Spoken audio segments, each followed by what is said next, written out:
COVID-19 Update. Ketua Tim Epidemiologi Penanggulangan COVID-19 Makassar, Ansar Riyadi, memberi keterangan terkait perkembangan COVID-19 di Kota Makassar, Sulawesi Selatan. Analisa dilakukan khususnya dalam 1 pekan terakhir. Dari hasil analisa disebutkan jika angka penyebaran COVID-19 di Kota Makassar mengalami peningkatan yang sangat drastis. Hal ini ditandai dengan banyaknya orang yang terkonfirmasi positif COVID-19 pada sepekan lalu. Orang yang terkonfirmasi positif COVID minggu lalu bahkan disebut menjadi yang terbanyak dalam kurun waktu seminggu sejak pandemi COVID-19 merebak di Kota Makassar. Sekitar 1.200 orang terkonfirmasi positif COVID-19 pada minggu lalu. Dari hasil analisa diketahui jika penyebaran COVID-19 meningkat pada pasien usia 10 hingga 19 tahun. Pasien COVID-19 usia 10 hingga 19 tahun mengalami kenaikan 2 kali lipat.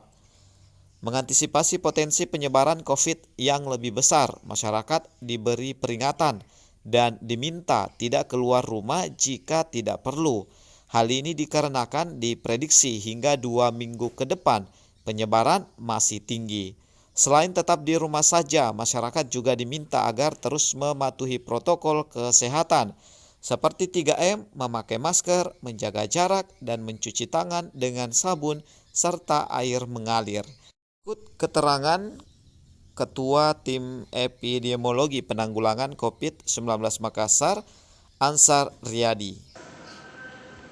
Ini jumlah kasus per 1.000 penduduk kita lihat yang aktif sekarang ya, kira-kira ada di atas 9 ini sudah mulai kita semuanya. Next.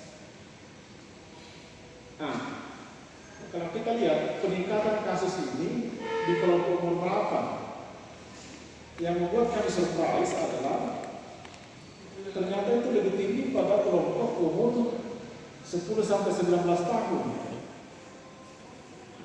Ya, karena sebelumnya ini hanya sekitar 400. Artinya dalam seminggu 10-19 tahun menaik 2 kali lipat. Yang kami dapat sebelum-sebelumnya adalah umur 20 sampai 29, 30 sampai 39. Tapi pada minggu lalu itu 10 sampai 19 tahun malah yang meningkat. Kalau teman-teman ikuti persentase beberapa minggu lalu, itu yang kelompok 10 sampai 19 tahun itu hanya sekitar 400-an.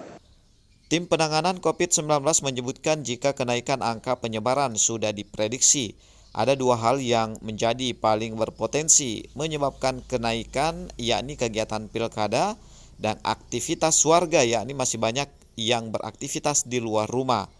Tingginya orang yang terkonfirmasi positif COVID-19 didapatkan diantaranya dari kegiatan testing yang masif dilakukan di seluruh puskesmas yang ada di Kota Makassar. Jika sebelumnya di kecamatan ditemukan ada 100 orang terpapar COVID-19 dalam sebulan, bahkan kini sudah ditemukan ada 100 orang yang terpapar dalam 1 minggu. Masyarakat kemudian diminta untuk tetap melaksanakan protokol kesehatan untuk menjaga keselamatan dan kesehatan bersama. Elshinta News and Talk.